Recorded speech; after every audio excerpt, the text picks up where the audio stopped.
Bismillahirrahmanirrahim. Wa fi ba'dil asari, dan dalam sebagian daripada asar.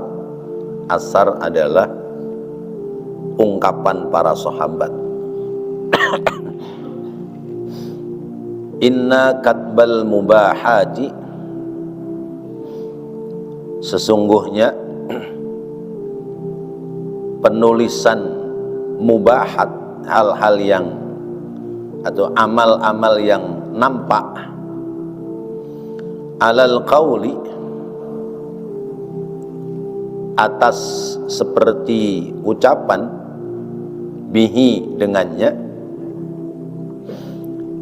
likatibis sayyiati, bagi malaikat pencatat keburukan, wa tu'radu, dan diperlihatkan sahaiful a'mali, lembaran-lembaran amal hamba, ala rasulillahi, atas Rasulullah sallallahu alaihi wasallam, sabahan wa masaan, tiap pagi dan sore. Walam yuhmila min amril abdi syai'an, walam yuhmila, dan tidak dibiarkan, min amrin, dari setiap urusan, tidak dibiarkan sedikit pun, min amril abdi, dari setiap urusan hamba, syai'an, sedikit pun, illa, kecuali, katabahu, mereka berdua mencatatnya. Ini masih tentang malaikat pencatat amal. Sawa'un kana qaulan aw fi'lan, sawa'un, sama saja, kana, ada, bentuk catatannya itu qaulan, dari ucapan, aw fi'lan, atau perbuatan, au azman, atau karena azam, karena niat. Fa idza azama ala hasanatin, maka apabila orang niat dalam kebaikan, ada azam, ada keinginan melakukan kebaikan, ya'rifaniha, mereka berdua mengetahuinya, azam hasanah itu, bitayyibi, atau bitibi raihatiha, dengan wangi bau dari niat yang baik itu. Bitibi raihatiha, dengan wangi bau dari niatan yang baik. Wa idza azama ala sayyi'atin, dan apabila orang berazam, berniat pada keburukan, ya'rifaniha, maka kedua malaikat itu mengetahui tentang azam sayyi'at, niatan yang buruk, binatni raihatiha, dengan sebab bau busuk baunya, dengan sebab busuk bau dari azam yang buruk. Wala yufariqani, wala yufariqanil abda illa inda ihda salasi hajatin. Wala yufariqani, dan tidak berpisah dua malaikat, al abda, kepada sang hamba, illa, kecuali, inda ihda salasi hajatin, ketika sang hamba melakukan 3 macam hajat. Yang pertama, inda qada'i hajatil insani, ketika orang itu menunaikan hajat kemanusiaan, baulan au ghaitan, ya, buang air kecil atau buang air besar. Wa indal jima'i, dan ketika jima, ya, ketika bersetubuh. Wa indal ghasli, dan ketika mandi. Liwujudi kashfil aurati inda dzalika, karena wujudnya terbuka aurat pada saat itu. Bi khilafil hafadhati, berbeda dengan malaikat hafadhah al-awwalina, yang pertama, ghairal katibina, bukan yang mencatat. Fa innahum, maka sesungguhnya mereka la yufariquna, mereka tidak berpisah, tidak memisahkan diri al-abda terhadap hamba, bal akan tetapi yulazimunahu abadan, ia terus menerus ya, menemani kepada si hamba. Fa idza faraqal katibani, fa idza faraqa, apabila berpisah al-katibani, dua malaikat pencatat, al-abda, kepada sang hamba, inda hadhil af'ali, di saat sang hamba melakukan perbuatan ini, fala yamna'u dzalika min kitabihi, fala yamna'u, maka tiada mencegah, tiada menghalangi, dzalika, akan hal ini, akan tiga pekerjaan tadi, min kitabihi, dari catatannya. Ma yasduru, ma apa-apa, yasduru yang keluar, minhu, daripada si hamba, yang diperbuat oleh si hamba. Li'annallaha, karena bahwasanya Allah, yaj'alu, menjadikan, lahuma, kepada dua malaikat itu, alamatan, pertanda, ala dzalika, atas apa yang terjadi kepada si hamba. Baik Bapak-bapak, hadirin dan saudara-saudara, masih membahas tentang malaikat apa, kanan dan kiri, Raqib dan Atid. Raqib dan Atid itu yaitu mencatat tentang kebaikan dan keburukan. Nah, diterangkan oleh sebagian dari para sahabat bahwa malaikat itu mencatat amal baik dan mencatat amal buruk. Lembaran-lembaran catatan kita itu tiap hari dilaporkan kepada Rasulullah. Jadi kita sehari ini dari subuh sampai nanti malam kita beraktivitas, itu ada dua catatan, ada catatan kebaikan, ada catatan keburukan. Dua catatan ini dua-duanya dilaporkan kepada Rasulullah. Kalau catatan malam ya, diserahkannya, ditunjukkan kepada Rasulullah pagi hari. Kalau catatan siang ditunjukkannya kepada Rasulullah sore hari. Kalau catatan kebaikan kita lebih baik, lebih banyak, Rasulullah senang. Alhamdulillah, umatku menjadi orang baik. Kalau catatan kita lebih banyak keburukan, Rasulullah sedih. Rasulullah sedih, ya Allah, kok ada umatku yang melakukan hal-hal seperti ini. Nah, itu di keterangan kitab lain, ya, penerimaan Rasulullah terhadap catatan amal kita, Rasulullah bisa senang, Rasulullah bisa sedih. Berarti kalau kita berbuat baik menjadikan sebab senangnya Rasulullah. Kalau kita berbuat buruk menjadi sebab sedihnya Rasulullah. Bagaimana nanti kalau kita ketemu dengan Rasulullah? Kalau memang kebanyakan kita berbuat buruk yang menjadikan kesedihan Rasulullah, apa yang akan kita jawab di hadapan Rasulullah? Fulan, kamu hidup di Kota Bambu Utara, RT berapa nih? RT 7 RW 7 ya, dekat Masjid Amalia. Kenapa amalmu tidak mencerminkan nama masjidnya Amalia, tukang amal? Orang pada beramal kebaikan, kamu beramal keburukan ya. Orang dapat nasihat kebaikan, kamu mengabaikan.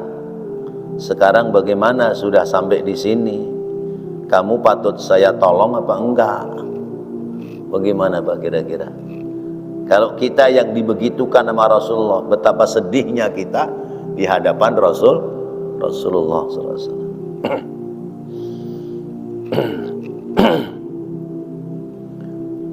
Nah, jadi semua tidak ada yang terlepas dari catatan dua malaikat.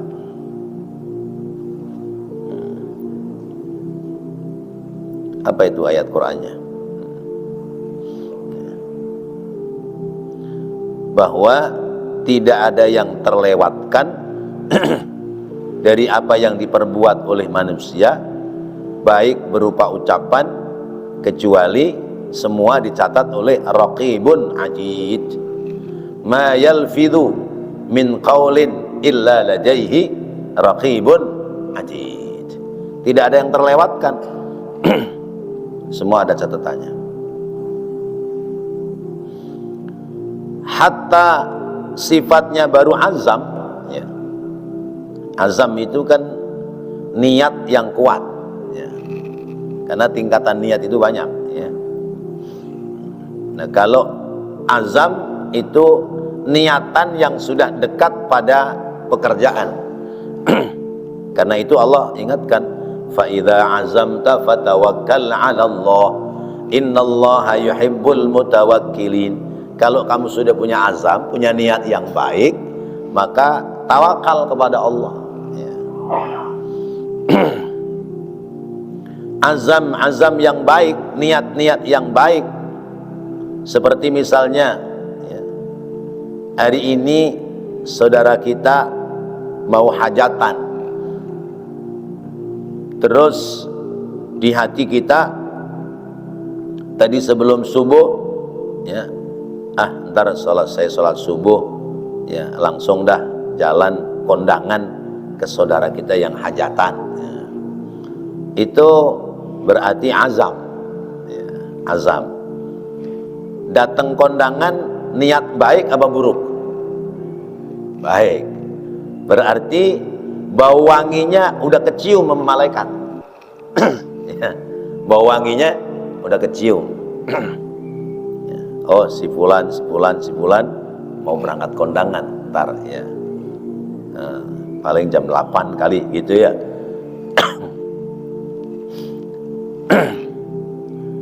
Begitu pada saatnya ada uzur.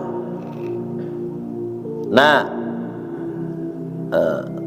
tibur rih ya, wanginya, bau wangi dari azam ini sudah kecatat sebagai kebaikan ya.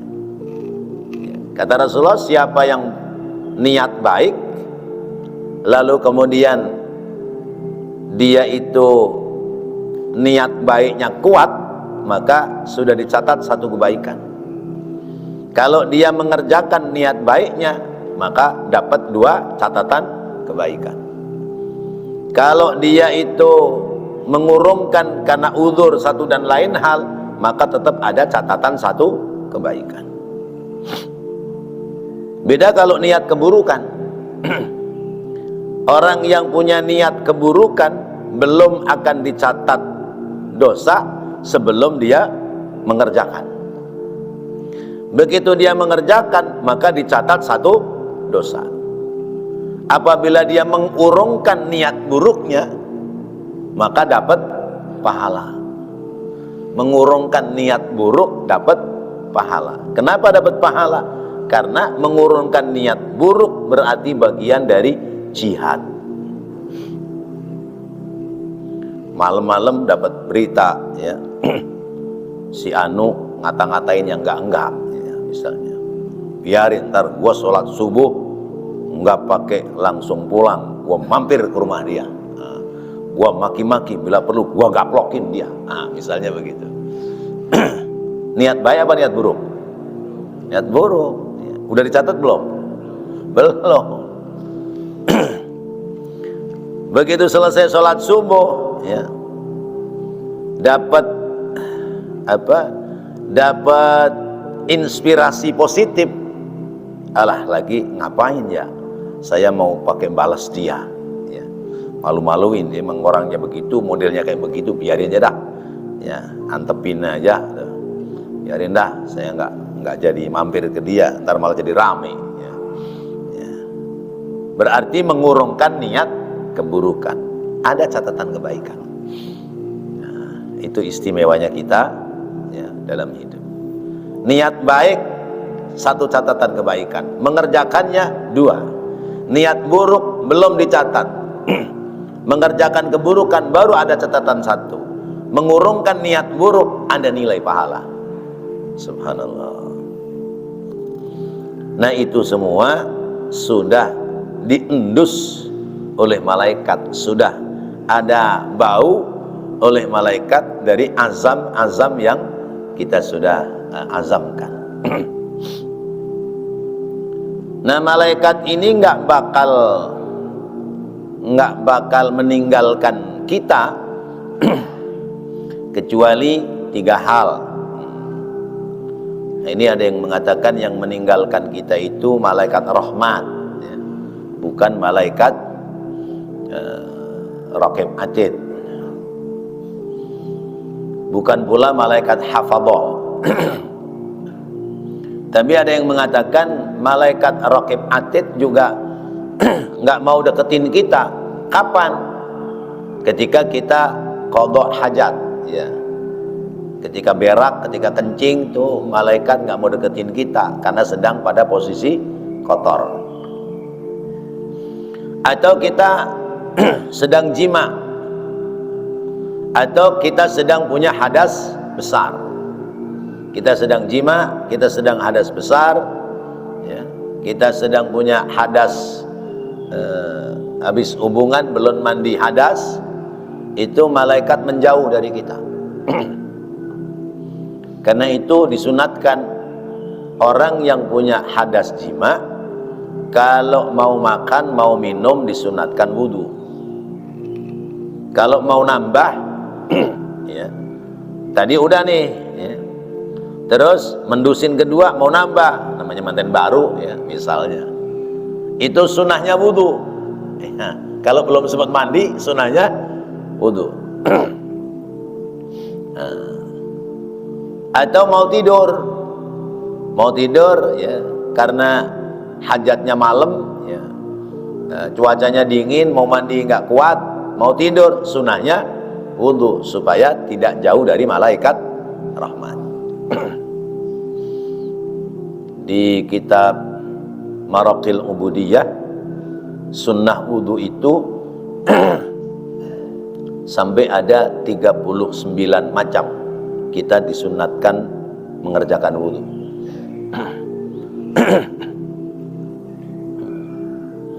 Indal jima' wa indal ghusli, ketika kita sedang mandi, karena orang mandi itu kebuka aurat seluruhnya. Karena itu anjurannya, adab tata krama orang mandi, jangan buka pakaian seluruhnya. Ini adab tapi ya, tata krama. Ya, orang-orang dulu apalagi, orang kamar mandinya, sumurnya aja di kebun, ya. Terus, ya, pakainya padasan atau kolamnya kolam dulang, ya, kayu yang dilubangi. Ya. Terus tempat mandinya, temboknya pakai apa Pak zaman dulu, ya, pakai gedek, ya, pakai gedek gitu kan, pada bolong tuh, ya. Itu kalau mandi udah pasti basah-basahan itu, maksudnya pakaiannya nggak dilepas. Zaman sekarang masih ada nggak yang begitu? Di perkotaan nggak ada, di kampung-kampung barangkali masih ada. Lain hal malaikat hafadhah. Kalau malaikat hafadhah itu tidak pernah meninggalkan hamba. Nah, malaikat yang mencatat ini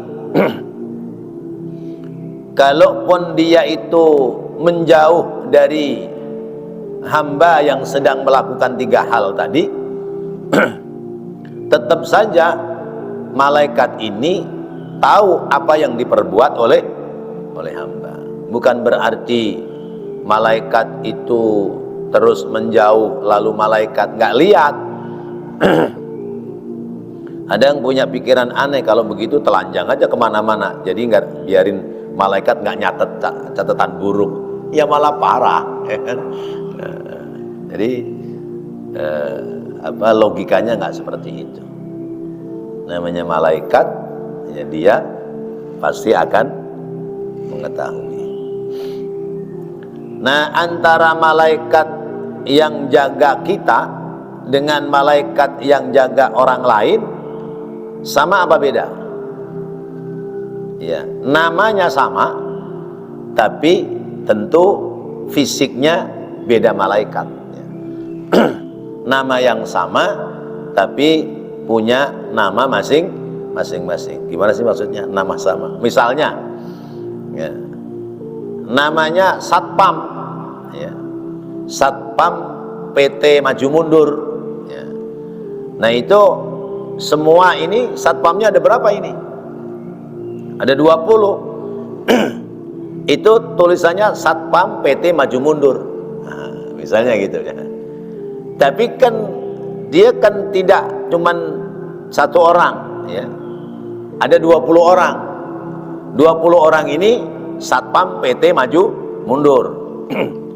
Nah, orang manggilnya apa? Pak Satpam, sini. Yang dia Pak Satpam, sini. Nah itu Raqib Atid begitu kira-kira. Ya. Jadi perusahaannya Raqib Atid, ya. Personelnya setiap manusia 2 malaikat, setiap manusia 2 malaikat. Paham nih? Nah, kira-kira begitu. Sebab kalau cuma 2 malaikat ngurusin kita segini aja, keder tuh malaikat. Apalagi ngurusin orang sedunia.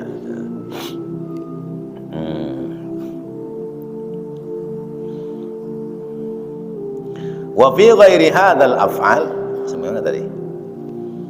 Fala yamna'u dzalika min kitabihi ma yasduru minhu li'anna Allah yaj'alu lahum 'alamatan 'ala dzalik. Jadi malaikat tidak akan ada yang terlewatkan sekalipun malaikat itu tidak sedang menemani bersama dengan sang hamba, tidak akan melewatkan dari catatan-catatan apa yang dilakukan oleh sang hamba.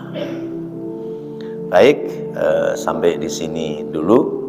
Saya ingin menyampaikan hal berkenaan dengan bulan Muharram, ya, mumpung masih ada waktu.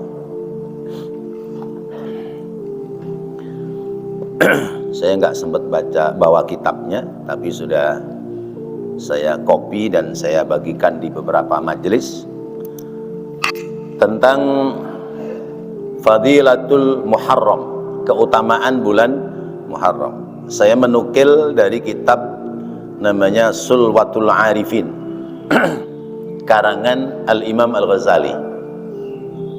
Dalam kitab Sulwatul Arifin disebutkan tentang apa saja yang dikerjakan oleh kita ketika berada dalam bulan Muharram. Pertama tentu yang paling masyhur adalah puasa 10 Muharram. Dijelaskan, ya, dalam keterangan hadis Anil Hasan, ya, dari Sayyidina Hasan Al-Basri Anin Nabi sallallahu alaihi wasallam, dari Nabi kita Muhammad sallallahu alaihi wasallam, man shoma yauma Asyura kataballahu lahu alfa hijjatin wa alfa umratin. Faidah pertama, kata Nabi, siapa orang puasa hari Asyura, Allah mencatatkan pahala baginya, yaitu pahala 1000 kali ibadah haji dan 1000 kali ibadah umroh. Hebat nggak? Puasa 1 hari itu. Ya. Wa u'tiya sawaba alfa syahidin. Yang kedua, Allah berikan pahala 1000 orang yang mati syahid. Ya. Wa kutiba lahul ajru ma bainal masyriq wal maghrib. Dan dicatat baginya kebaikan sejumlah makhluk Allah yang ada di timur dan barat. Itu yang ketiga. Yang keempat, wa kana kaman a'taqa nismatan min auladi Ismail. Orang yang puasa 10 Muharram mendapati pahala seperti orang yang membebaskan tawanan dari keturunan Nabi Ismail. Yang ke-5, yaitu kutiba lahu sab'una alfa qasrin fil jannati. Allah catat baginya pahala, yaitu Allah membangunkan 70.000 bangunan di dalam surga, mukallilan bidurri wal yakut, yang disusun tembok-temboknya dari mutiara dan yakut. Yang ke-6, kelima apa ke-6 tuh? Kelima, ke-6. Wa man shoma yauma Asyura haramallahu jasadahu 'alan nar. Siapa yang puasa hari Asyura 10 Muharram, Allah haramkan jasadnya dari siksa api neraka.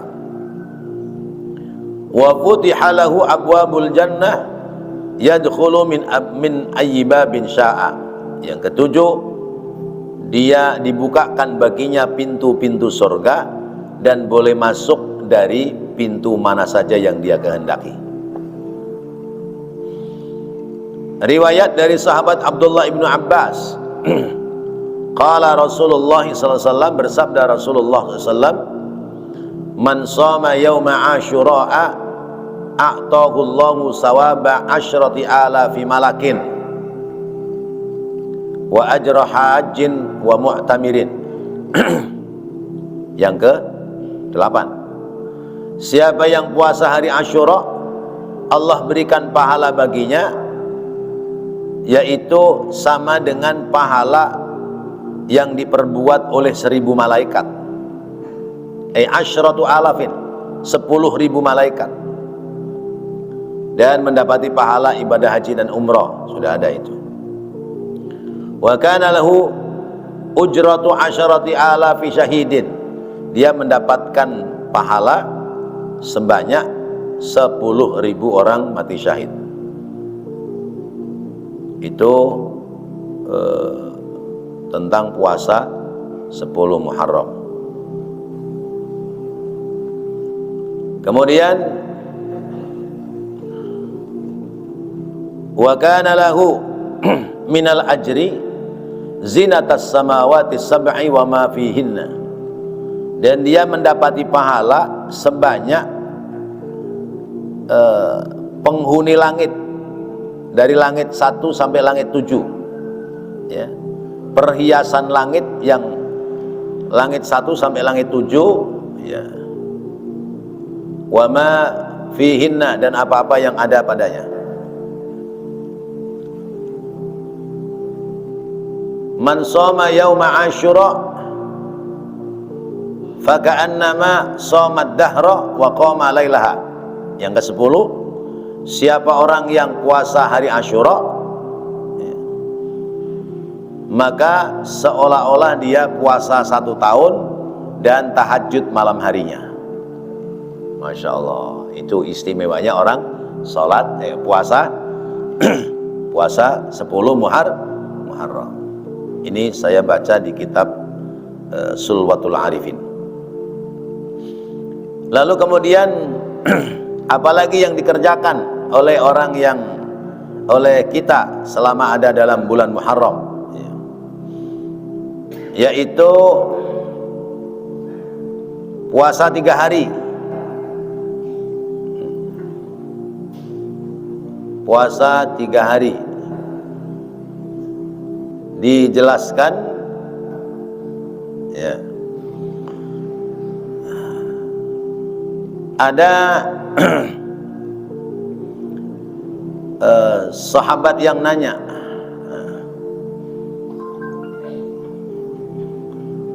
kemudian Rasulullah menjawab, man shoma awwala jum'atin minal muharram ghufira lahu ma taqaddama min dambi. Siapa orang puasa Jumat pertama di bulan Muharram, maka Allah ampuni seluruh dosanya. Udah lewat, karena 1 Muharram pas hari Jumat. Kemudian wa man shoma salasata ayyamin minal Muharram, siapa yang puasa 3 hari di bulan Muharram, yaitu al-Khamis wal Jum'ah was Sabt ya. Puasanya hari Kamis, hari Jumat, hari Sabtu. Mau ngambil Kamis, Jumat, Sabtu yang mana saja boleh ya. Kataballahu lahu ibadata tis'ami'ati amin. Allah mencatat baginya pahala ibadah sama dengan ibadah 900 tahun. Mestinya dari Kamis kemarin tuh, Kamis, Jumat, ini Sabtu. Nah, besok nyambung hari Minggu, Masya Allah. Makanya ada yang sudah latihan dari Kamis kemarin sudah puasa. Bahkan kalau ibu-ibu biasanya dari tanggal 1 sampai tanggal 10 ya. Nah, afdolnya puasa Muharram itu berapa hari?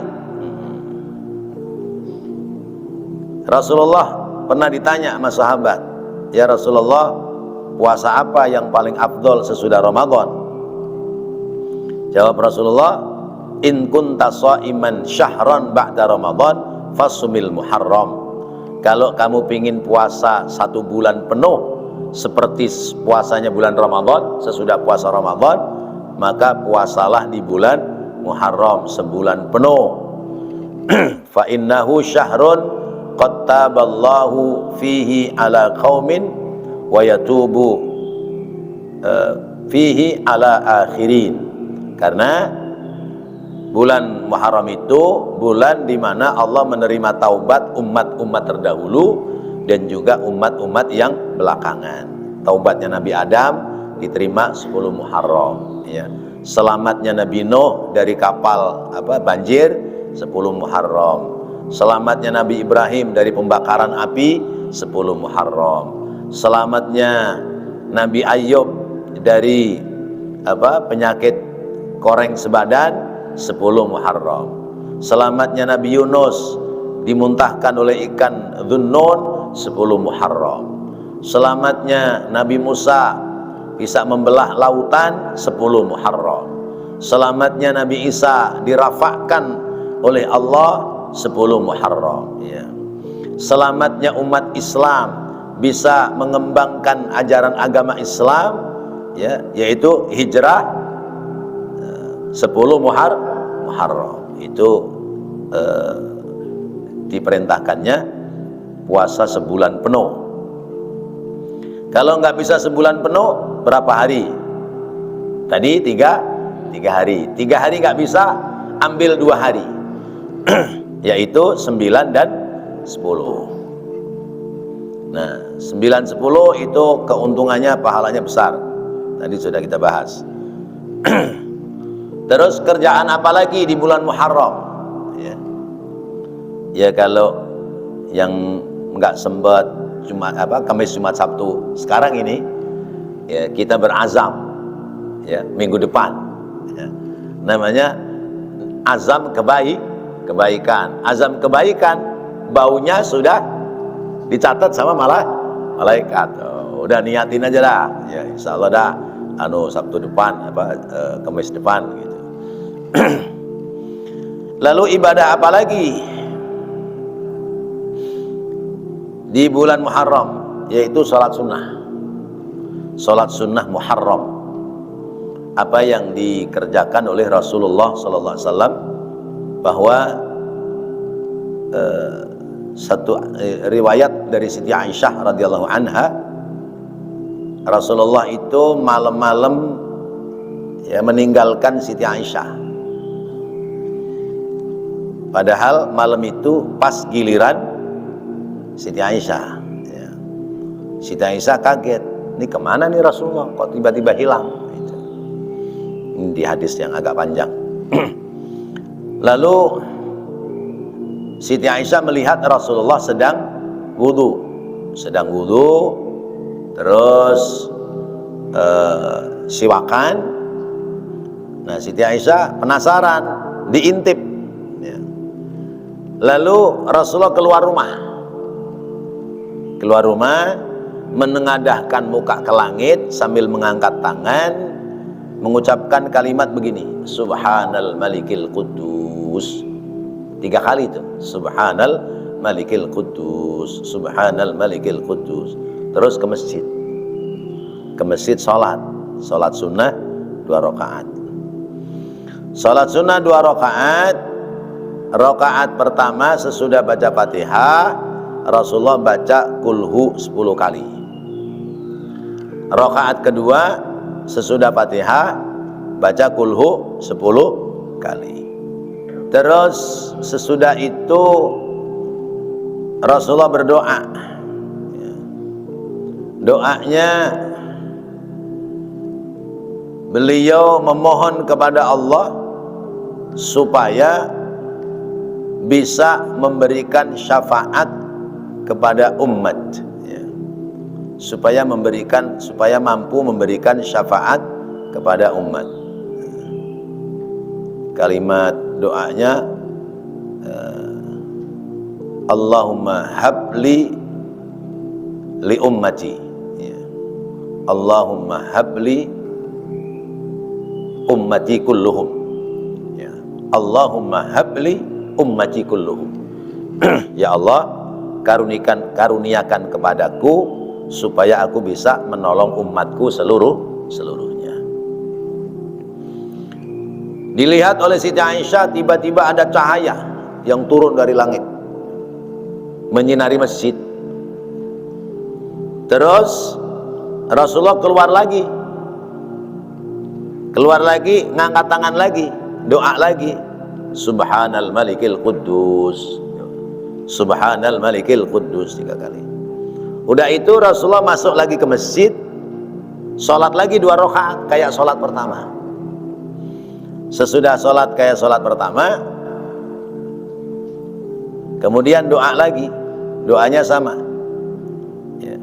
Allahumma habli ummati kulluhum, ya Allah karuniakan kepadaku supaya bisa menolong umatku seluruhnya. Sudah turun lagi cahaya lebih terang dari pertama, kata Aisyah. Aisyah penasaran, aku sampai keluar dari rumah dan aku melihat cahaya itu menerangi ya timur barat. Lalu aku masuk lagi. Kali yang ketiga Rasulullah keluar lagi, angkat tangan lagi, ya, angkat tangan, doa. Apa tadi kalimatnya?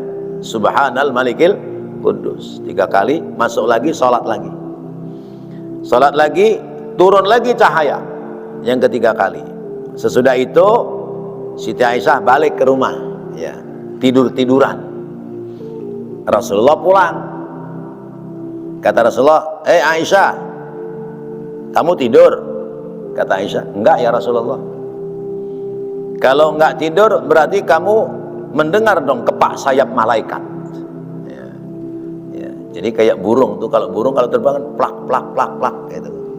Nah itu malaikat kalau terbang juga ada kepak sayapnya. Kalau begitu kamu dengar dong kepak sayap malaikat. Enggak, saya enggak dengar apa-apa gitu. Nah Rasulullah kemudian bercerita kepada Siti Aisyah, wahai Aisyah, tadi itu datang malaikat Jibril dengan rombongannya memberikan kabar berita kepada umatku. Mula-mula aku sholat 2 rakaat, sebelum sholat aku menengadahkan tangan ke langit, Lalu kemudian aku sholat. Sesudah sholat aku doa, turun malaikat, ya. Turun malaikat dan malaikat itu membawa rombongan sebanyak 70.000 malaikat.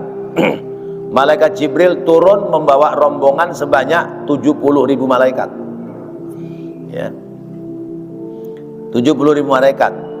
Lalu malaikat Jibril menghabarkan, wahai Muhammad, Allah telah menyampaikan salam kepadamu, bahwasanya kamu diberikan kewenangan memberikan syafaat kepada umat hanya sepertiga. Hanya sepertiga. Kalau sepertiga kira-kira kita ke bawah apa enggak? Ya. Ya, jauh dari kita ke bawah syafaatnya Rasulullah. Nah, karena dapatnya cuma sepertiga, kata Rasulullah, aku malam ini berjihad, ya. Aku bersungguh-sungguh minta kepada Allah. Maka aku lakukan pekerjaan yang kedua. Aku sholat kembali, aku keluar rumah, aku doa, keluar masjid, aku doa, aku sholat kembali. Lalu turun lagi malaikat, ya. Malaikat Jibril turun membawa tiap satu langit, tiap satu lapis langit 70.000 malaikat kali 7 langit, ya. Membawa cahaya dari arsy.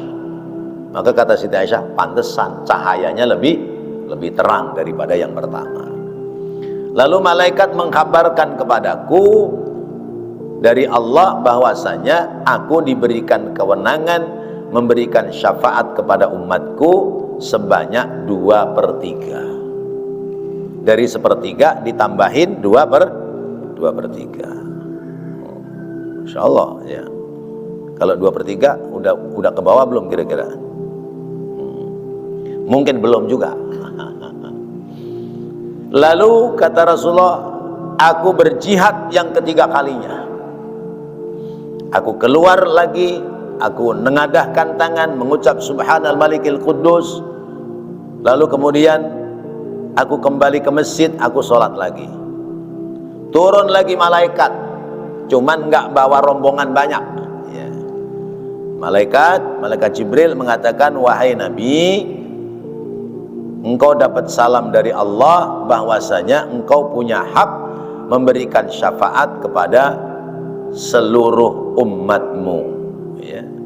Yang diberikan syafaat seluruh umat Nabi Muhammad sallallahu alaihi wasallam. Alhamdulillah, berarti kita boleh jadi akan ke bawah kalau kita diakui sebagai umat Nabi Muhammad SAW. Lalu kemudian kata Siti Aisyah, ya Rasulullah, itu seluruh umat yang dapat syafaat itu umat yang sekarang atau umat-umat besok-besok juga, ya. Apakah umat Islam yang sekarang bersama dengan engkau atau seluruh umat yang ada, ya, sepanjang zaman?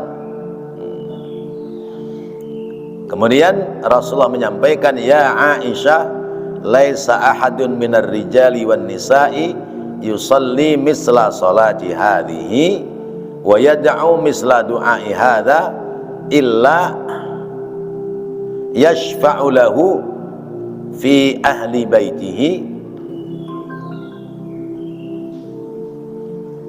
yashfa'u lahu fi ahli baitihi alladzina wajabat lahumun naro. Wahai Aisyah, tidak ada bagi laki-laki dan perempuan yang melaksanakan sholat seperti sholatku dan berdoa seperti doaku ini, ya, kecuali dia punya hak memberikan syafaat kepada keluarganya, yang keluarganya itu mestinya masuk neraka. Yang keluarganya harusnya masuk neraka dapat syafaat. Qalat Aisyah, lima dzalika. Aisyah bertanya, kenapa bisa begitu ya Rasulullah? Qala li annal muhsin la yahtaju ila syafa'ah wa innamasy syafa'ah likulli halikin. Kata Rasulullah, karena orang baik itu tidak butuh syafaat. Yang butuh syafaat adalah orang yang banyak punya dosa. Jadi yang mendapati pertolongan Rasulullah adalah orang-orang yang tidak bisa terangkat masuk ke dalam surga. Kita orang baik apa bukan? Ya. Kita sedang apa? Sedang ngaji. Ngaji kebaikan enggak? Berarti kita sedang berbuat baik. Tadi sebelum ngaji ngapain? Sholat subuh. Berarti kita telah berbuat baik. Insya Allah kita termasuk orang baik. Besok di akhirat nggak dikasih syafaat sama Rasulullah. Kenapa? Karena tanpa syafaat pun sudah bisa sampai ke surga. Lalu siapa yang dikasih syafaat? Yang banyak dosa, terutama dosa-dosa besar, dosa zina, dosa membunuh, dosa berani kepada orang tua, ya, uququl walidain. Itu dosa-dosa besar, itu yang akan diberikan syafaat oleh Rasulullah. Apa kata Rasulullah? Syafaati yaumal qiyamati, ya, min ahlil kabair li ummati. Syafaatku besok di hari kiamat aku akan berikan kepada orang-orang yang punya dosa besar. Tapi jangan kemudian enak dong kalau begitu, udahlah nggak usah berbuat baik, nunggu syafaat aja. Itu yang mendapati syafaat itu yang sudah nyemplung di neraka, ya, yang sudah dibersihkan di neraka. Itu baru nanti kalau dia itu dosanya banyak, nggak naik-naik ke surga, diparanin sama Rasulullah. Diparanin, ditanyakan ke malaikat Malik, masih ada umatku enggak? Masih banyak ya Rasulullah. Siapa lagi? A, B, C, D. Mana? Udah sini saya ambil. Diambil sama Rasulullah. Itu namanya syafaat, ya. Dimandikan ke Haudil Kausar, ya. Karena kan gosong. Kalau mandi telaga Kausar, hidup lagi tuh kulitnya, kembali lagi semula. Tapi di jidatnya ada tulisan Al-Jahannamiyun. Masuk surga, temu temennya ada tulisannya Al-Jahannamiyun, mantan napi neraka. Jadi ketahuan. Tapi ntar lama-lama kalau sering mandi telaga surga, hilang itu tulisan stempelnya mantan napi neraka. Nah, ini syafaat itu dibutuhkan oleh ahlul kabair. Baik. Jadi kalau mau sholat, bagaimana tadi sholatnya? 2 rakaat kali 3, ya, 2 rakaat kali 3. Nah, sekalipun tidak di awal, tidak di malam pertama bulan Muharram, nggak apa-apa, karena ilmunya baru dapat, ya. Jadi misalnya nanti malam, di malam selesai sholat isya atau ngambil agak maleman sedikit sebelum tidur, itu kita ambil wudhu, keluar dari depan pintu aja, ya, ngomong kalimatnya apa tadi? Subhanal Malikil Kudus. Tangannya nggak usah ngangkat, nggak apa-apa, nggak usah ke jalanan, ya. Ntar ke jalanan ngangkat tangan Subhanal Malikil Kudus gitu, ya. Nah, dikira stres gitu ntar, ya. Nah, depan pintu rapi, masuk sholat 2 rakaat, doa, ya.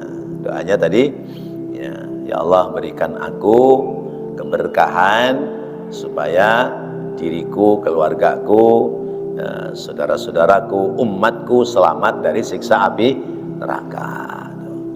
Nah, tuh 2 kali salam, keluar lagi, baca lagi Subhanal Malikil Kudus, balik lagi, salat lagi. Tadi kaifiah salatnya tadi 3 kali 2 rakaat, berarti 6 rakaat, 3 kali salam. Kemudian sesudah baca Fatihah, baca kulhu 10 kali. Niatnya bagaimana? Usolli sunnatan rakaataini mustaqbilal qiblati lillahi ta'ala. Niat sunnah mutlak aja, ya, karena tidak ada petunjuk niat sholatnya. Ya. Tapi itu dikerjakan oleh Rasulullah SAW. Yang ketiga, dalam bulan Muharram kita dianjurkan untuk memberikan santunan anak-anak yatim, duafa. Yang keempat, kalau bapak rezekinya pingin berkah, ya usahanya pingin lancar selama bulan Muharram, itu uang belanja tambahin. Tuh, perintahnya begitu. Ya. Saya temukan di kitab lain Syekh Al-Mundhiri ya, menyebutkan kalau pingin rezekinya berkah, ya, lancar terus, ngalir terus, ya, selama bulan Muharram, itu kasih nafkah sama istri tambahin.